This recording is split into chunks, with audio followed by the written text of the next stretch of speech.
Bayangkanlah seorang ayah tua, hanya seorang sopir truk pengangkut sayur, dipukuli di depan umum oleh polisi arogan. Tak ada yang berani membela, tak ada yang bisa melawan. Tapi siapa sangka, anak dari sang sopir adalah seorang TNI aktif. Dan yang terjadi setelah itu akan membuatmu terdiam. Assalamualaikum warahmatullahi wabarakatuh. Selamat datang di channel Novel Story, tempat di mana kisah nyata dibacakan dengan rasa dan suara hati rakyat kecil. Sebelum kita mulai cerita penuh haru dan keberanian ini, klik tombol subscribe untuk mendukung kami terus menyuarakan kisah nyata yang jarang tersorot. Tulis sholawat terbaikmu di kolom komentar sebagai bentuk cinta kita kepada Rasulullah. Dan jangan lupa, tulis juga nama kota atau desamu biar kita tahu dari mana saja para pejuang keadilan menonton hari ini. Pukul 02.30 dini hari. Udara dingin menyusup tulang di desa kecil bernama Karangjati di pinggiran Kabupaten Jombang. Di balik suara jangkrik yang tak pernah lelah, terdengar deru mesin tua yang mulai batuk-batuk. Truk Colt diesel milik Pak Karto kembali dinyalakan. Pria sepuh berusia 63 tahun itu memakai jaket lusuh dan sarung dililit di leher. Tangannya gemetar menggenggam kopling yang dingin, tapi matanya tetap tajam, penuh tekad. Ia tahu, waktu adalah lawan paling berat seorang sopir sayur. Kalau telat sampai pasar, sayur bisa busuk. Harga bisa jatuh. Bu, aku berangkat dulu ya. Bisiknya lembut ke arah istrinya, Bu Lastri, yang berdiri mengantar di depan pintu. Wanita itu hanya mengangguk, menggenggam secangkir kopi hitam yang sudah dingin. Di belakang truk, muatan sayur dari para petani desa sudah tersusun. Kubis, wortel, tomat, dan sawi. Semua dititipkan ke Pak Karto karena dia satu-satunya yang dipercaya bisa mengantar dagangan mereka ke Pasar Legi Mojokerto tanpa minta lebih. Di sepanjang jalan, hanya lampu-lampu temaram jalan desa yang menemani. Tidak ada klakson keras. Tidak ada sirin. Hanya kesunyian malam dan suara Pak Karto bersalawat pelan di balik setir. Allahumma sholli ala Muhammad, ya Rabbi sholli alaihi wasallim. Tak ada yang tahu, lelaki tua ini tengah memikul beban bukan hanya sayuran, tapi harapan, hidup para petani di kampungnya. Pagi menjelang, matahari baru saja mengintip saat truk Pak Karto memasuki area Pasar Legi Mojokerto. Tempat itu sudah riuh, pedagang teriak, becak mondar-mandir, dan aparat berjaga. Pak Karto turun dari truk, mengangkat sayur satu persatu ke lapak-lapak langganan. Peluh membasahi kaos dalamnya, tapi ia tetap tersenyum kepada setiap pedagang. Namun, suasana tiba-tiba berubah tegang.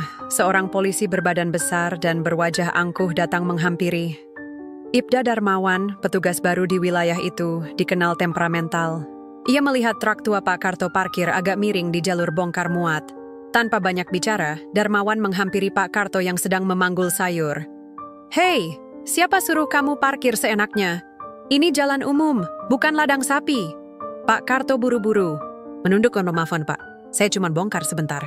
Biasanya juga diizinkan. Alasan, truk tua kayak gini bikin macet. Mau saya derek?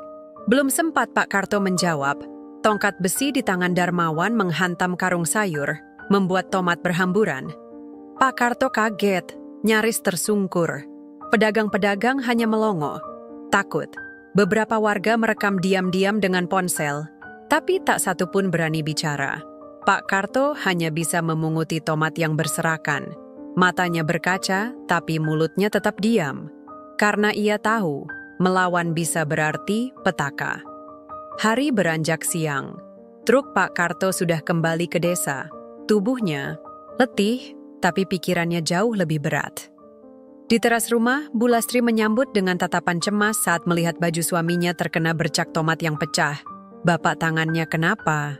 Tanya Bu Lastri lirih sambil memeriksa lengan suaminya. Pak Karto tak menjawab. Ia hanya melempar senyum tipis dan berkata, Ora popo, wong cilik, kudu iso sabar.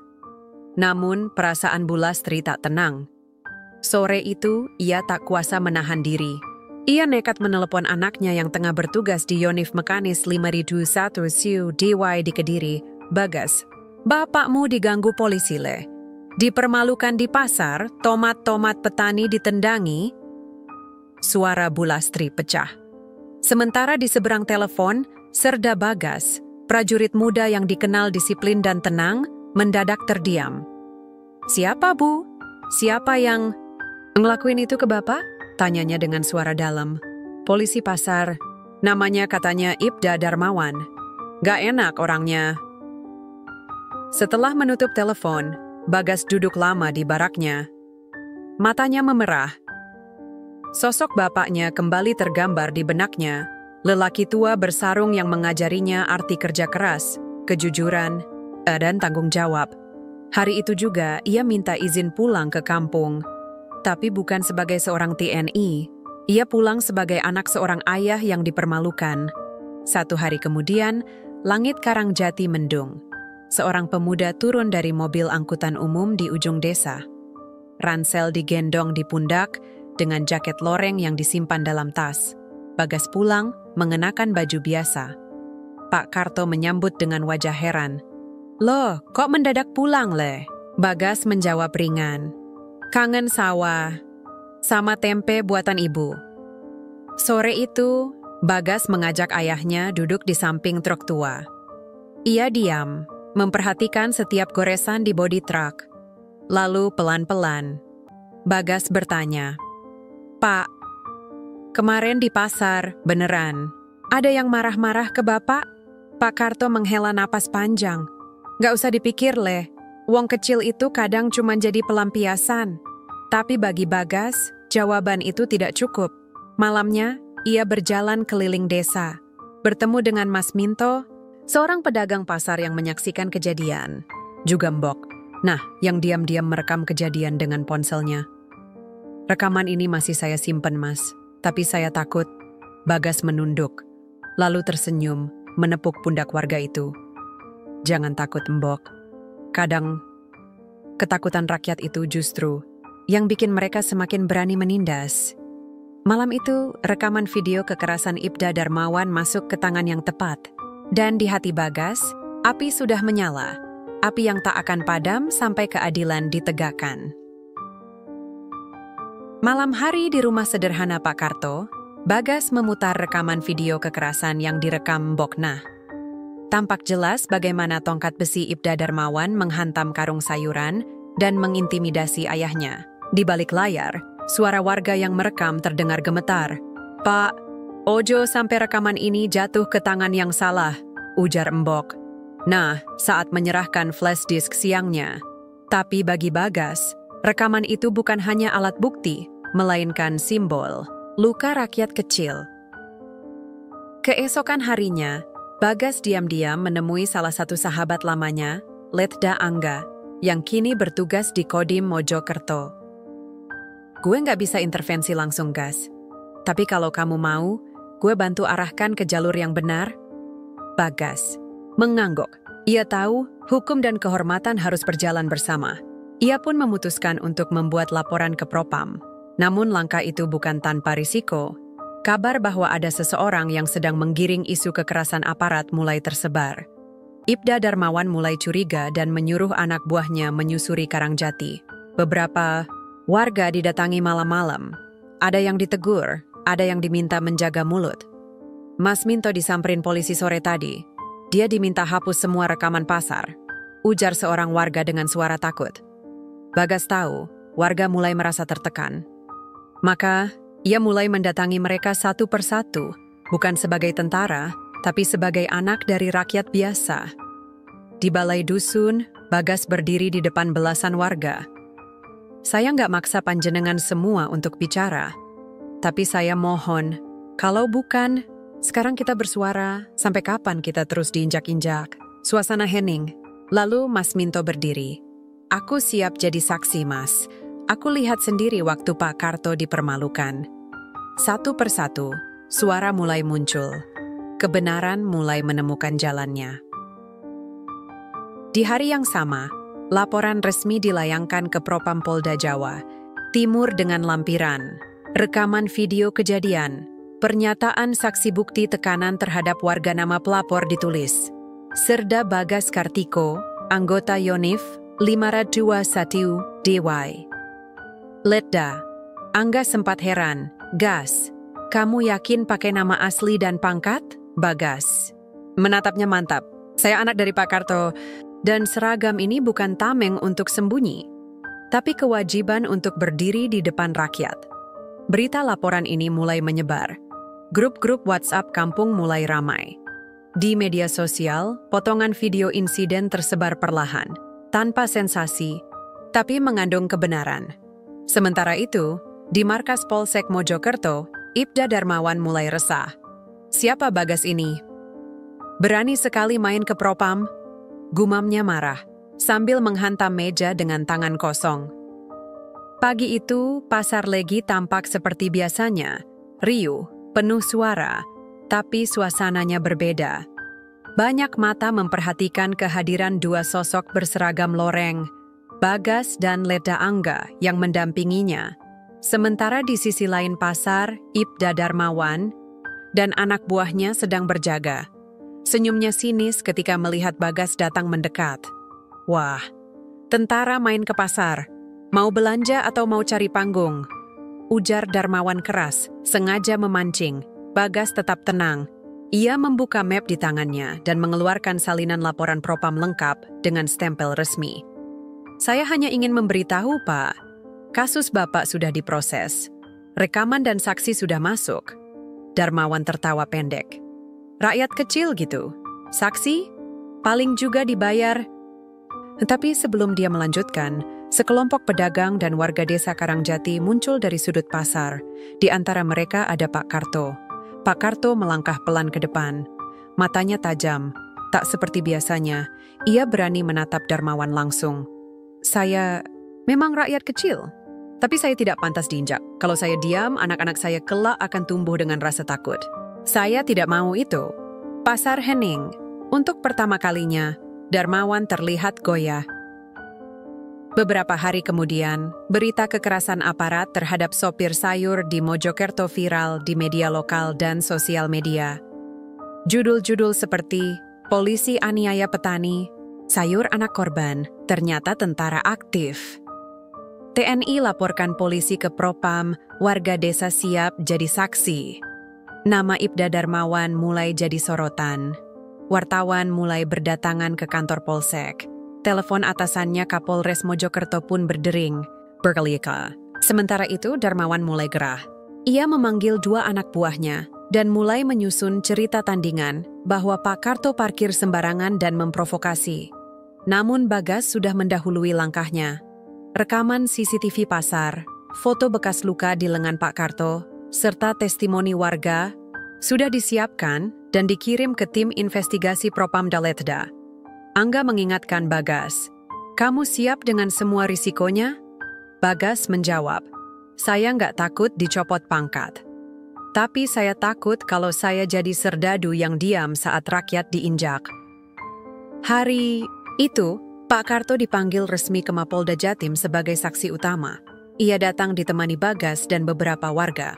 Di hadapan penyidik, tangan Pak Karto gemetar saat menandatangani BAP. Tapi suaranya jelas, penuh keberanian. Sementara itu, Ibda Darmawan dipanggil ke ruang khusus divisi Propam. Ia mulai mencoba membela diri, namun penyidik sudah memegang bukti dan saksi. Ini bukan cuma soal salah parkir Pak Darmawan. Ini soal penyalahgunaan wewenang dan kekerasan terhadap warga sipil. Darmawan terdiam. Untuk pertama kalinya, ia menyadari seragam yang dipakainya tak lagi cukup untuk menutupi kesalahannya. Di desa Karangjati, warga mulai berani bicara. Di warung kopi, di musala, bahkan di sawah. Nama Pak Karto tak lagi hanya dikenal sebagai sopir, tapi sebagai simbol rakyat kecil yang berani berdiri meski diinjak. Dan Bagas, ia kembali ke markas, membawa luka, air mata, dan kehormatan yang tetap utuh. Hari yang dinanti pun tiba. Pagi itu, surat resmi dari Propam Polda Jawa Timur sampai di rumah Pak Karto. Bagas membukanya perlahan, tangannya sedikit gemetar. Surat itu berisi pernyataan. Telah dilakukan pemeriksaan dan terbukti bahwa Ibda Darmawan melakukan pelanggaran berat dalam bentuk kekerasan terhadap warga sipil dan penyalahgunaan wewenang. Sanksi, penempatan khusus selama 21 hari, pencopotan jabatan, dan proses pemindahan ke bagian administrasi. Berita itu tersebar cepat. Warga desa Karangjati bersorak dalam hati. Ada yang tak percaya, ada pula yang menangis haru. Pak Karto menatap surat itu dalam diam. Air matanya jatuh, tapi wajahnya tersenyum. Ternyata, wong cilik iso menang ya le, bisiknya lirih. Namun di sisi lain, Bagas tahu, perjuangan ini bukan tanpa harga. Meski telah menang secara moral dan hukum, Bagas harus menghadapi panggilan resmi dari kesatuannya di Yonif 521 DY. Di ruang komandan, Bagas berdiri tegap. Saya tahu, tindakan saya bisa dianggap melampaui batas. Tapi saya tak pernah menggunakan pangkat untuk menekan. Saya hanya bertindak sebagai anak yang melihat ayahnya diperlakukan tidak manusiawi. Komandannya terdiam beberapa saat, lalu berkata, pelan, "Kamu melapor sesuai prosedur. Tapi tetap, publikasi media membuat ini jadi perhatian, Mabes. Kami akan pertimbangkan teguran internal." Bagas mengangguk. Ia tak meminta pembelaan. Kalau saya harus dicopot karena membela ayah saya siap, Pak. Namun keputusan akhirnya mengejutkan. Serda Bagas hanya diberi peringatan lisan. Ia tetap bertugas, dengan catatan sebagai prajurit yang berani dan berintegritas. Beberapa minggu berlalu. Pasar Legi kembali ramai seperti biasa, tapi ada satu yang berbeda. Kini di depan pintu masuk pasar, terpampang banner bertuliskan, "Pasar aman tanpa intimidasi, rakyat punya suara." Pak Karto kembali mengangkut. Sayuran. Truknya masih sama, tua dan berisik, tapi semangatnya kini baru. Para pedagang menyambutnya hangat. Ada yang memberi diskon, ada yang membawakan teh hangat. "Pak Karto, jadi simbol kami loh. Wong cilik sing wani," kata salah satu pedagang.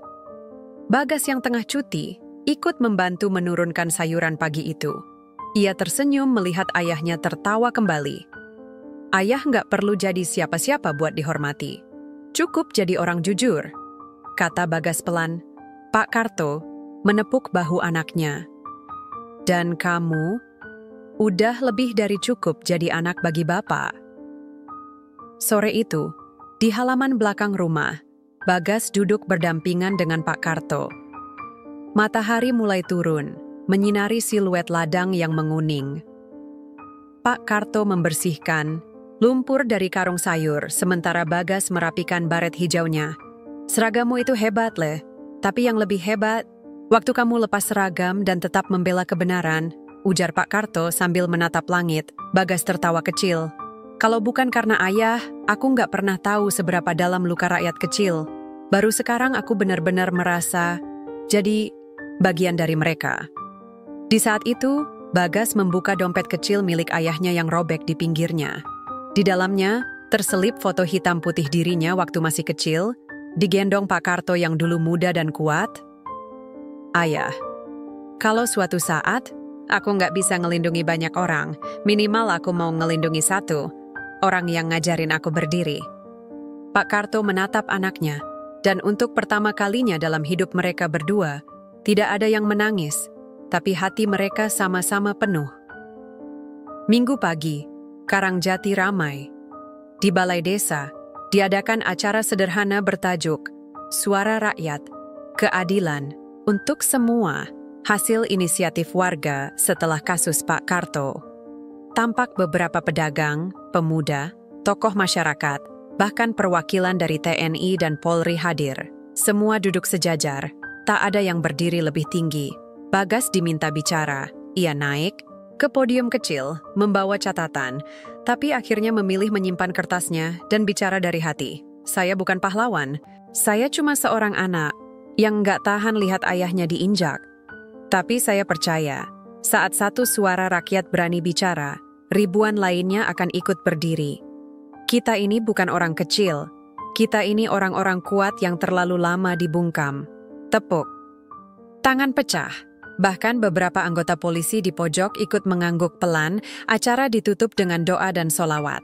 Anak-anak desa menari, musik angklung dimainkan, dan nasi tumpeng dibagi rata.